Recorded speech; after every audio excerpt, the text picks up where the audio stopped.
Good morning again. Good morning, Diesel. Again, it's not so good of a morning, is it? I woke up in Bozeman, Montana, and it was minus 33 Celsius. That's about minus 21 Fahrenheit. Cold! And it got colder yet. Let me tell you about it in a little bit.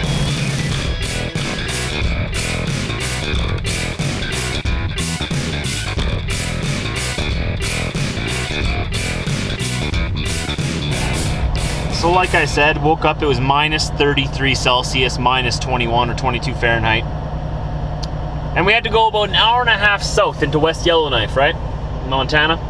I figured, well, the sun's gonna come up, we're going south, it's gonna warm up, right? Wrong. Didn't see that coming, did you?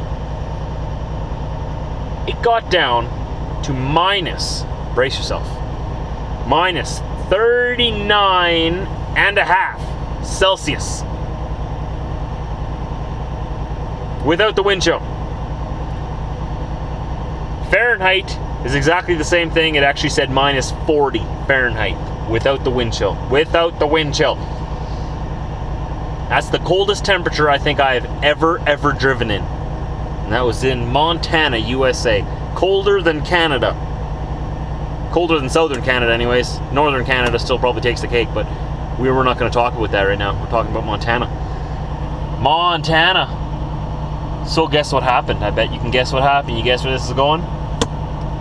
My fuel is gelling up. That's right. That's because I bought fuel in the United States and their diesel fuel is only good down to minus 20. So you add diesel additives, right? You add that power service additive. You can buy that at the States at any truck stop. It's good down to minus 40 Fahrenheit, right? You're like, wow, minus 40 Fahrenheit. Man, you should never freeze up then. What did I just say? Got down to minus 40, didn't it? So even with the fuel additives, my filters started to get plugged up. I lost all power. I kept the truck running. I called into the shop. I got actually to my pickup point. I'm actually here loading. They're gonna take most of the day to load me here. It's my very secret special mission. You can't know what it is. I'm sorry. I'm actually serious. You guys can't know what it is. It's a very sensitive freight. I put in what they told me to put in. And now we're sitting here and waiting. The truck is idling. See? It's idling. And it's still minus 25, so it's gotten like a lot warmer. What's that in Fahrenheit? Minus 14 Fahrenheit, so it is a lot warmer right now. Got it at high idle and we're gonna sit here for a couple of hours. We got a service guy who's gonna come and change my filters, but he doesn't want to come around or can't come around till like supper time tonight. Another 7, 8, 9 hours. So with the stuff I added into the tanks now, the emergency stuff, I should be good.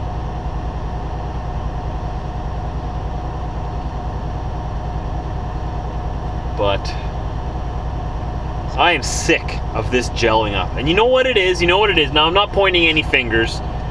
It doesn't matter what country it is. I'm not just saying this against the United States, but it is the US diesel fuel, the biodiesel. That's what it is. They are not making it strong enough for their northern states. They're making it good enough for like Texas and Tennessee up in the Midwest there, midway up, but up in Montana, North Dakota, especially up in Canada, it's not cutting it. It's a new blend that they came out with this year. We've done some research, and it's a new biodiesel blend that is a winter blend. They don't have diesel number 1 at most truck stops nowadays. They have the winter blend, which is garbage. It's made with so many, I don't know how to explain it. Anyways, it's garbage fuel that dirties up your engine, plugs everything up, and it freezes at minus 20. That's ridiculous, because it gets way below that up here. So if you are using fuel from the United States and you're coming up north to the northern states or to Canada, make sure you put an excessive amount of anti-gel conditioner in there. Do whatever your shop tells you to do. Always talk to your shop first to make sure you don't put anything in there that they don't want in there.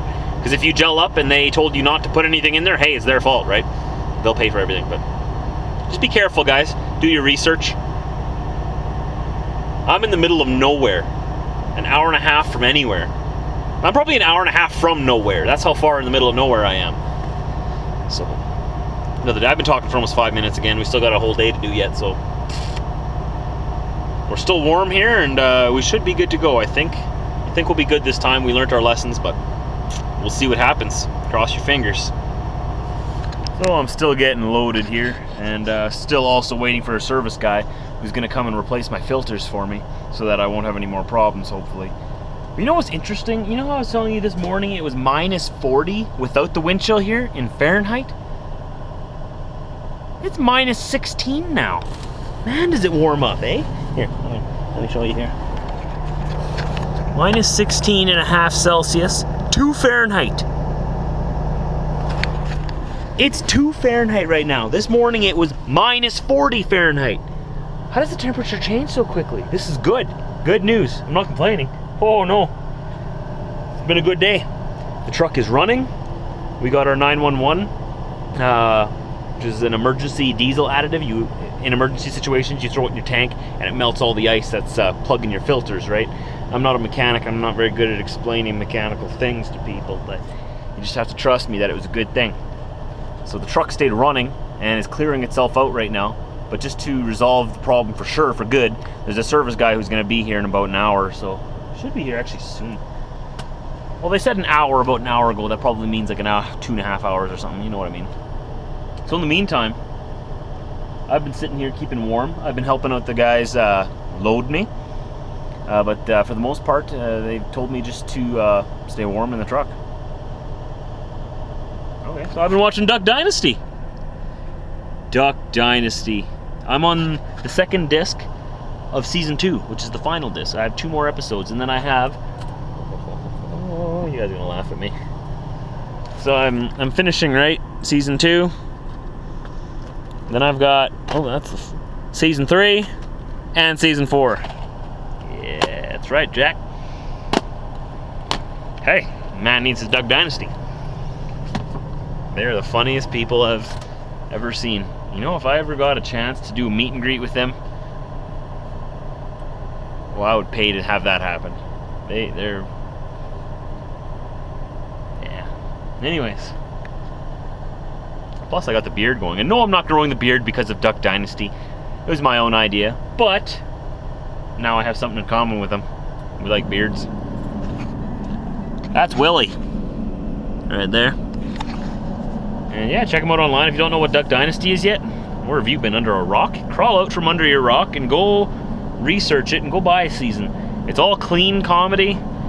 Clean, it's actually sort of like a reality show, I'll put that in quotation marks. But it's all clean. Good group of guys, good group of rednecks, and safe for the entire family. So I like it. Right, Diesel? It's even safe for you. Yeah, you! Well, looks like we're finally on our way. It is now 4:12 p.m., so we've been here all day loading. And now I'm headed up, did I say I was going to Calgary before? That got changed. Now we're going to Kelowna, BC. And then we're going to Valmont, BC. And then we're going back down to Revelstoke, BC. So we're going to be hanging around BC for the next 2 weeks. Till the 18th. It is the 6th today. February 6th, 2014. And we'll be in BC till the 18th. 10-4. Alright, we better get going. Time to roll. Finally. Oh, this is Yellowstone National Park of America. Of the United States of America. Can you believe it was minus 40 here this morning? It's now minus 17. It's a lot better. Got a lot more additives in the fuel, stronger additives, and new fuel filters. Just had all day to work that new additive through the system, so hopefully it's enough and that all my fuel is now liquefied again. No more of that jelly stuff. Not in the mood for Jello, though I do like Jello. I'd like some Jello. Diesel, we should make Jello when we're home next time. Make some Jello. I like Jello. But not when it's in my fuel. I took a look at that fuel filter when he took it off, when the mechanic took it off there, and oh man, you run your finger over it and your finger is just covered in like a sludge. It's terrible. Very scenic couple of days coming up. I love going west. My truck makes me nervous because it froze up again, but long as she keeps running good, that's all we need. That's all we need. Just keep going. And I wouldn't mind if Mother Nature would get on my side one of these days and warm things up a little bit. It's a little crazy already, not gonna lie. A little crazy. But on the positive side, I am learning a lot about how diesel fuels react to cold weather and what to do about it. Right, Diesel? Also about how expensive it would be to fix it if it happened to me. Oh, now we're entering the national park. What? I thought we were already in the park. Apparently now we're in the park. Okay. Alright. It does seem a little more parky over here. A little more trees. I guess West Yellowstone is a town and it's a municipality or a county within the park. I don't know. Look at this. Probably have no service on my cell phone. Barely anything. That's what I hate about these remote locations. If I break down or if my fuel gels up here, it makes it very difficult to get a hold of help. That's why I don't drive through these locations at night. Exactly why I stayed in Bozeman last night, because I was not coming through here in the middle of the night when it was minus 30, minus 40, plus wind chills, plus the chill of the wind screaming over the truck, you know, so who knows, like minus 100. But I have both my filters wrapped up in a little bit of insulation now,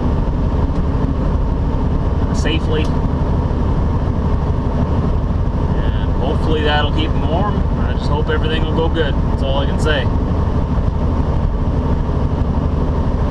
Well, guys, we're here at the Flying J where we fueled up. The fuel that froze up on me. And just to be curious, I went in there very politely. Don't worry, nothing, wasn't rude. But politely and asked the fuel desk, the manager there, what kind of fuel you guys are you selling here? What's it rated for? And he said, oh, rated down to a negative 20, winter blend. And I looked at him with a straight face and I said, it was negative 40 this morning. He said, yes. Yes, it was. I said, don't you think that if your fuel was rated to negative 20, shouldn't you be putting up signs when the temperature is negative 21 that your fuel is not adequate for the conditions around here? I didn't say that exactly to him. I just asked him, well, was there any signs posted saying that your fuel was only rated to minus 20? And he says, no, we don't post any signs. I said, okay.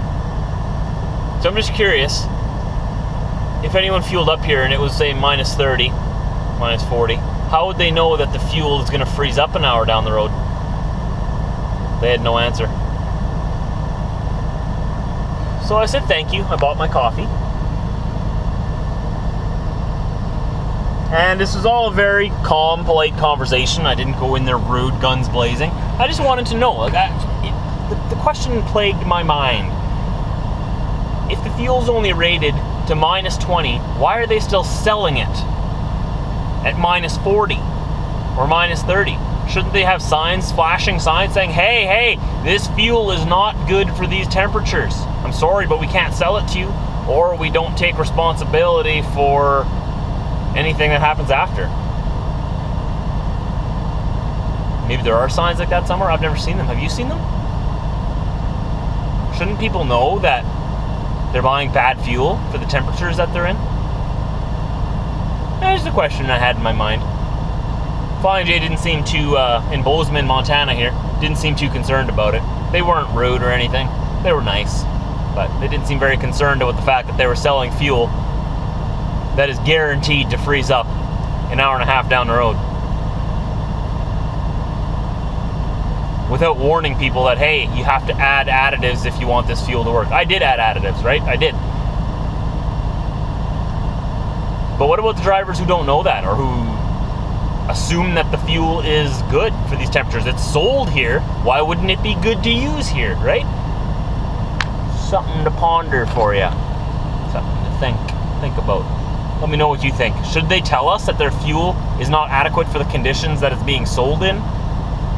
Or is it okay that they just let drivers blindly buy their fuel? And that's where we're gonna end it, everybody. We made it to Missoula, Montana. This is where we're gonna bunker down for the night. It's gotten a lot warmer. It's minus 17 Celsius. Oh, I better go figure out what that is in Fahrenheit before you guys yell at me. What's that? Okay, minus 17 Celsius, there's your proof. 1 Fahrenheit. All right, there you go. And it was minus 30 just on the other side of that mountain pass out east. So I'm glad it's warmer here already. I feel a little more confident sleeping here overnight then. We're gonna wait till it warms up a bit tomorrow and we're gonna take off to BC. Hope to see you there. See you back online here, right here on YouTube. 6 a.m. tomorrow. Say goodbye, Diesel.